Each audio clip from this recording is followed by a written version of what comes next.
Hello. We're going to be in Genesis 28 today. It just follows exactly what's happening in 27. Rebekah has heard that Esau is so mad that when Isaac died, he's going to kill Jacob. And she is going to try to find a way for Isaac to send Jacob away. So she brings up the fact of how these daughters of the Canaanites are driving her bonkers. And so she mentions that to her husband. Now, her husband knows, based on the words of Abraham back in Genesis 24, verses 3 and 4, that they needed to marry inside the faith. This has nothing to do with interracial marriage. This has to do with interfaith marriage.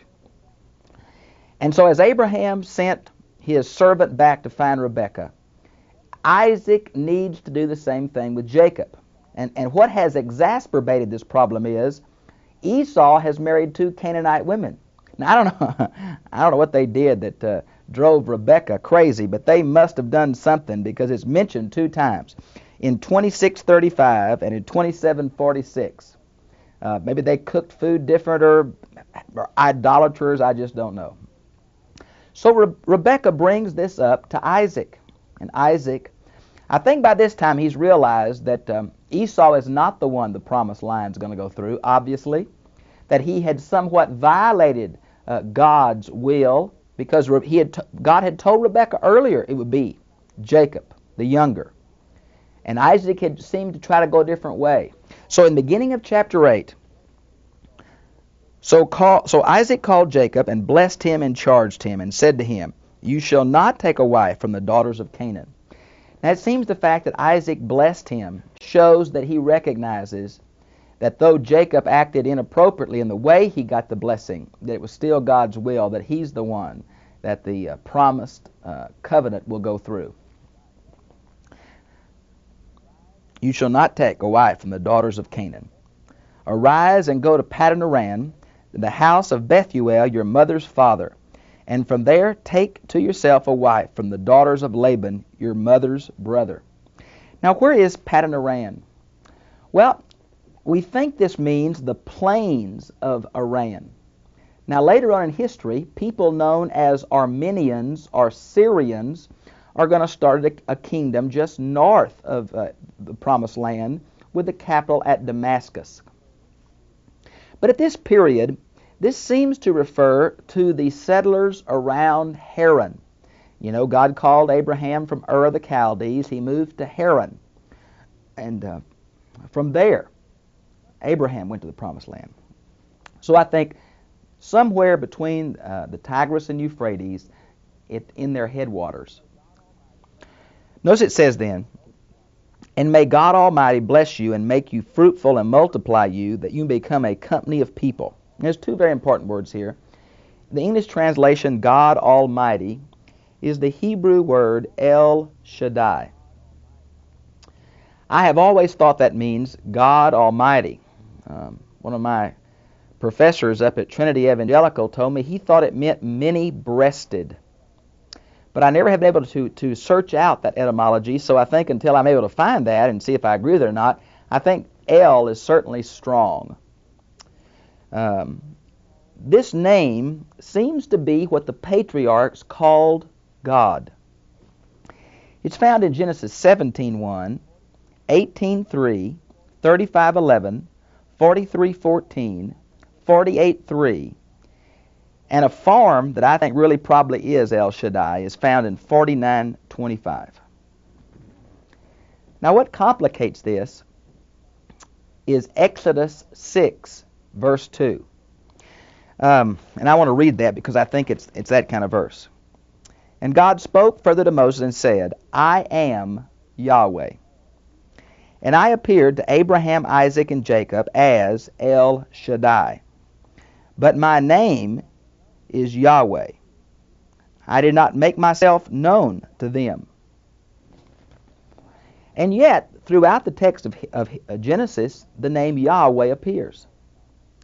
They may have known that God was called Yahweh, but I don't think they understood the implications of it. And I think their general name, their common name to describe the God who led them and helped them and loved them, protected them, was El Shaddai. Notice it mentions the word, and become a company of peoples.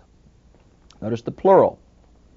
This goes back, obviously, to the promise to Abraham in 12, 15, 17, and 22, that you'll be a large family and that many kingdoms will come out of you. But the Hebrew word here is unique. It's the Hebrew word kahal. And the translators of the Septuagint are going to translate this word company, usually in English assembly, by the Greek term ekklesia. And that, of course, is going to be the title that the early church chooses for themselves, the ecclesia of God. I think it was the New Testament believers' way of saying we're the same group of people that have always followed this God. And that seems to be the understanding. May he also give you the blessing of Abraham to you and your descendants with you, that you may possess the land of your sojourning which God gave to Abraham. Now Isaac has come a long way. Apparently his favorite was Esau. He tried to bless Esau. He thought he was blessing Esau, but he wasn't. And now I think he's come to the full, apparently theological understanding of that, and he confers on Jacob knowingly the Abrahamic blessing. I think that's significant here. Then Isaac sent Jacob away, and he went to Paddan-aram to Laban, son of Bethuel, the Syrian, the brother of Rebekah, the mother of Jacob and Esau. Now Esau saw that Isaac had blessed Jacob, and sent him away to Paddan-aram to take to himself a wife from there, and that he blessed him as he charged him, saying, You shall not take a wife from the daughters of Canaan. Same thing Abraham said to his servant in Genesis 24, 3 and 4.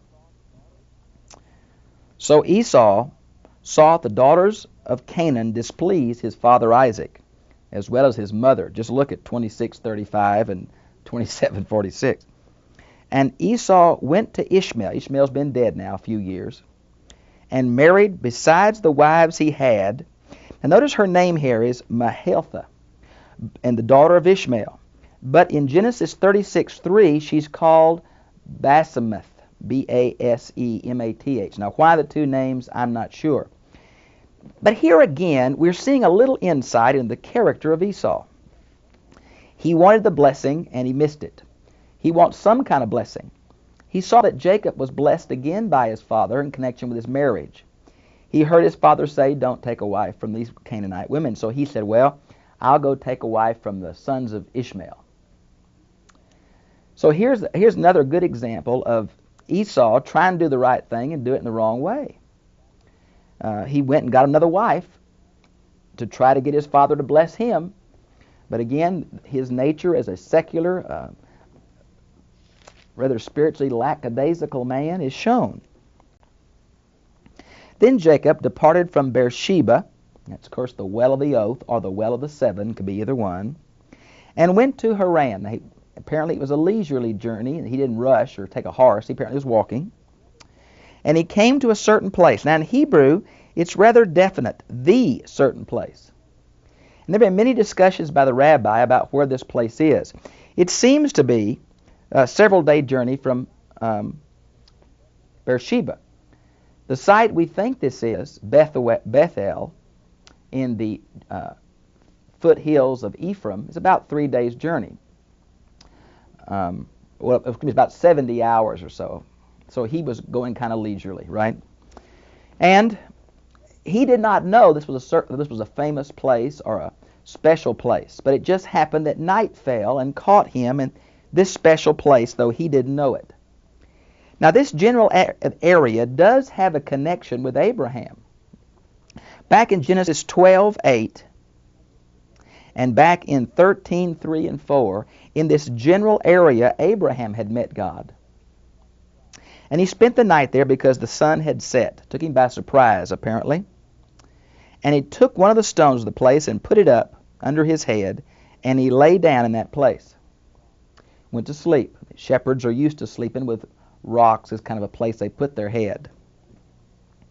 And he had a dream, and behold, a ladder was set up on the earth, with its top reaching to heaven, and behold, the angels of God were ascending and descending on it. Several things.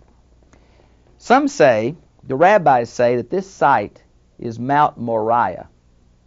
Where? The place where the temple later stood, the place where Abraham offered Isaac. But I don't think that's true. It seems to be Bethel, which is a site north of Jerusalem. Also, this ladder, when I think of a ladder, I think of a painter's ladder. But this may have been a stair step of these flat stones that's characteristic of this area. And because, excuse me, because he's going to call it the gate of heaven down here, a little bit later, verse 17, many have assumed that it's referring to a Babylonian ziggurat. And you say, well, how would Jacob know about Babylonian ziggurats? Well, I don't know.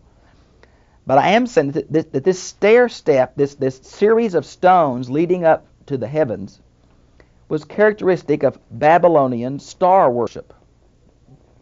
Maybe Jacob had heard about it some. Maybe the fact that he went to sleep thinking about these stones that were stacked up on one another. I'm not sure exactly, but I think it's more of a ladder of stones than it is a ladder like with rungs. The other thing surprising is that the angels of God were ascending and descending. Now you think it'd be the other direction, it'd be coming down first. It was a dream whose basic meaning was to show Jacob that God was with him. Not only God personally, but God in the form of his assistants, the angels. So they are already with Jacob, and they've been with Jacob. Apparently it's God's way of confirming that divine word back to Rebekah even before he was born. And so, and behold, the Lord stood above it. Now the word above it, or beside it, or near it, it's interesting to me the Lord stood. Here is God standing to speak to Jacob. That must have really encouraged Jacob, I think. God stood beside it, stood above it, and said, I am Yahweh, the God of your father Abraham and the God of Isaac. The land on which you live, or which you lie, I will give to you and to your descendants. I get so tickled. I was reading Rashi. The rabbi said that God in this moment compressed all the promised land into the size that Jacob could lay on. Baloney. It's the same deal. Wherever these patriarchs sojourned, God said, I'll give it to you. I'll give it to you. And so he made the same promise. He's confirming personally what Isaac had told Jacob earlier, and that was, here you have the Abrahamic blessing. And here is the God of Abraham himself reaffirming that. I will give it to you and to your descendants. Now, that you think he was interested in that, in that he's about to go off and find himself a wife? Sure, he's thinking about that. Your descendants shall also be like the dust of the earth, and you shall spread out to the west, the east, the north, and the south. If you see Bethel, kind of in the foothills of Ephraim, you see it's right in the middle of the promised land. And so here's an affirmation. He's going to have children, and they're going to possess this whole land. Another affirmation here. And in you and your descendants shall all the families of the earth be blessed. Now this is very similar back to Genesis 26:4 that I talked about a couple of times before. In Genesis 26:4 it says, shall be blessed. And we talked about the fact that there 2 times we have this very special construction. Now, back in 26:6, it's in the Hithpael, which means shall bless themselves. But here in 28:14, it's in the Niphal, which means they shall be blessed. Now, we find the Niphal in chapter 12, verse 3, the original covenant Abraham, in 18:18, in 28:24. We also find it twice in the New Testament, Acts 3:25, Galatians 3:8. Now, those New Testament passages are quoting the Septuagint. And in the Septuagint translation, done about 250 BC, the translators don't make any distinction between the Hithpael and the Niphal. So, I'm not sure if the distinction is meant to be or not. But it's this wonderful universal promise that somehow through Jacob and his descendants, the whole earth is going to be blessed. Of course, we know that through the Messiah and his substitutionary death for all men. Let me continue then. Verse 15. And behold, I am with you. Oh, that's the promise he made with Isaac back in 26:3. That's the promise he made with Abraham. I am your shield. Oh, boy. Can you have a better promise than God is with you? Is there anything superior to the presence of God? None of his gifts compare with his presence. I am. And that's a form of that covenant name Yahweh. I am with you. Boy, that's heavy. I think when I think of that, Jesus saying, and lo, I myself am with you to the end of the age. Matthew 28, the Great Commission. And I will keep you wherever you go. Now, some make a big deal here about Jacob thought that God was a national God or a local God. I think that's reading way too much in the Old Testament. Jacob was just glad that though God was back there with Isaac and Rebekah, he was also with Jacob. I will not leave you until I have done what I have promised you. Wow. I will not leave you till I have done what I have promised you. You might want to write a parallel passage down, Deuteronomy 7:9. These same promises are going to be made to national Israel. Through Jesus, they're made to us individually again. Then Jacob awoke from his sleep and said, surely the Yahweh is in this place, and I did not know it. It didn't look like a holy place. Now, a lot of commentators say it was a Canaanite shrine. Jacob says this doesn't look like a shrine. This doesn't look like a place to meet God. It looked just like a regular place that I stopped, but God was here. I think it's significant that God appeared in a regular place, not a special place. The theology of that is good. I'm with you wherever you are. Not just in a sacred place. I'm with you wherever you are, Jacob. Wow. And he was afraid and said, how awesome is this place? This is none other than the house of God, and this is the gate of heaven. Well, exactly why he was afraid, I don't know. I think there's something about being in the presence of God that's awesome. Maybe he was afraid he profaned the place by sleeping there. Maybe he felt like he had seen God in that dream. This was the first time God appeared to Jacob. It was a pretty scary experience. He calls it the house of God. Where we get the name Beth-El? Bethlehem, house of. Bethsaida, house of. Bethel, house of. Now, depend whether it's a house of fish like Bethsaida or house of bread like Bethlehem. Here it's house of God, Bethel. It became a very important cultic center to the northern tribes, though later the site was perverted by some of the calf worship of Jeroboam I. Now, this gate of heaven has really been interesting. The rabbis struggle with this some. Now, they're assuming this is on Mount Moriah. And what they say is, see, the temple on Mount Moriah, which is not built, of course, yet, but that will be, is looking right across into the temple of heaven. And there's a ladder that connects them. Well, I think, first of all, that they're off geographically. And then I think they're off theologically. The gate here is not so much men approaching God, but it's what? This is the place that God comes to men. Verse 18. So Jacob rose up early in the morning and took the stone that he had put under his head. I get so tickled with folks when they say, how could Jacob raise this big a stone? We don't know how big a stone it is. Whatever stone he used for a pillow, he stood it up. Now, what's the symbol of this standing up? He's going to make it like a monument. We know that because he's going to set it up as a pillar and poured oil on the top of it. Now, what's the idea of pouring oil on it? Well, I'm not sure. You might want to see Genesis 31:13. Oil was some kind of symbol of it being a special monument. It's interesting to me that the root for the word oil or pour on is the same root as the root Messiah, which means the anointed one.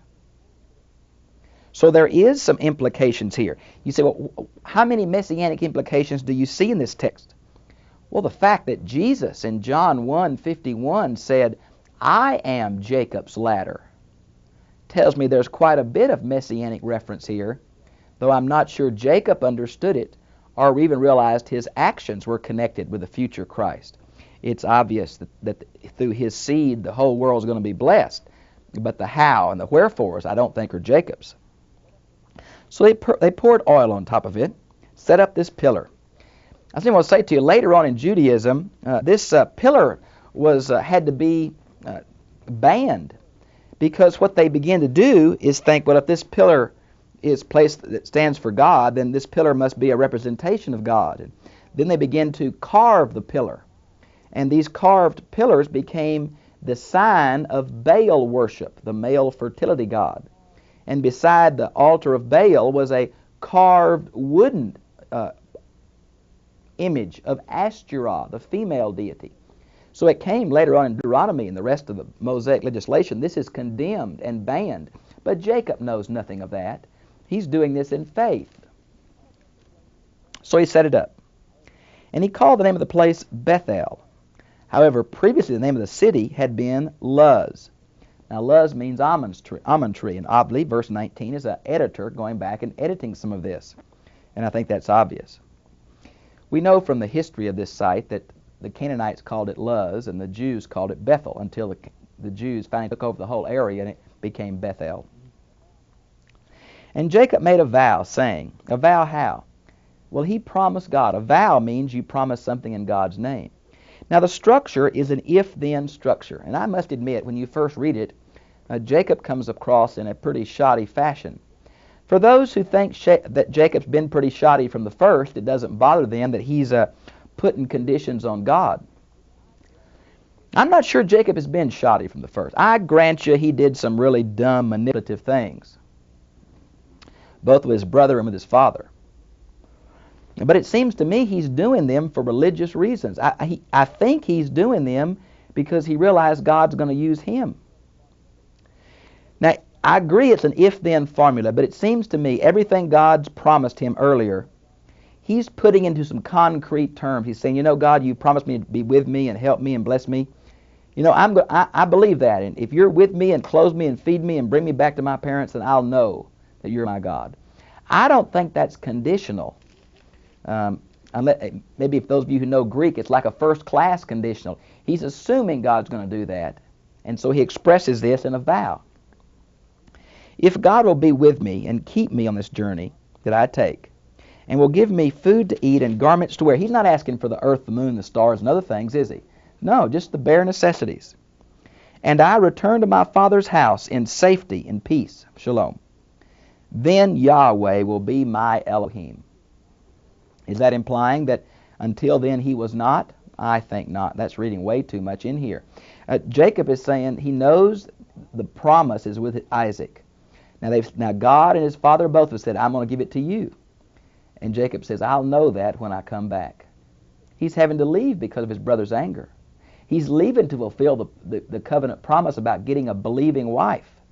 And he's asking God to be with him. And this stone which I have set up as a pillar will be God's house. And of all that thou givest me, I will surely give a tenth to thee. Sounds like Jacob is saying, I'm going to meet you back here, God. You've uniquely revealed yourself to me here. It's interesting to know that Jacob didn't stay here when he came back. Sacrifice, yes, but he didn't live around here close. I want to stop a minute and deal with it. And surely I'll give a tenth to thee. This seems right off the wall. There seems no precedent about this. There's been much discussion among scholars about the place of tithing in the Old Testament and the place of tithing in the New. If we go back to Genesis 14:20, Abraham paid a tithe to Melchizedek, which seems it's a culturally standard thing to do to the man of God. Here, Jacob makes the same statement that he's going to return to God that which belongs to God. And I personally believe a tithe, like worshiping on the Sabbath, like the firstborn belongs to God, is a Hebrew way of saying that all of life belongs to God. All of my money belongs to God. The first fruits, all the crop belongs to God. My first child, all my children belong to God. The Sabbath worship, all the days belong to God. Here, in a real sense, all of my provisions belong to God because God's the one who promised to provide them. Now, it's true we don't have much account of how Jacob paid this tithe or who he gave it to and all that. And there's a lot of things that aren't recorded in the Old Testament. But it seems to me that we must say that tithing came before the law of Moses. Before the temple, tithing was there.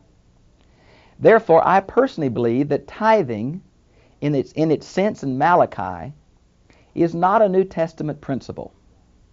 And I would go to 2 Corinthians 8 and 9 for what I believe are the New Testament guidelines for regular, joyful, sacrificial giving. But I think I would add these passages in Genesis that say a good biblical example of a place to start that sacrificial giving would be the tithe. Now, I think that a tithe is just the place to start. I don't think it's a place to stop. But I do think it's significant because here it's pre-Mosaic. I don't think we can see the tithe as saying we have to give it to our local church and it's like storehouse tithing in Malachi. I don't believe that. I think you give a tithe to God. Sometimes we might want to split it between a local church and some other interests we have like world hunger or helping an individual in Jesus' name. But I think this does set the precedent that a set part of our property, belongings, wealth, resources, we give to God as a symbol that all that we have belongs to God. And I think 2 Corinthians 8 and 9 backs that up. Well, this is the end of this chapter, and we find Jacob on his way about to meet Laban. If you think Jacob is a trickster, wait till you get a hold of Laban. Now, this guy is a manipulator.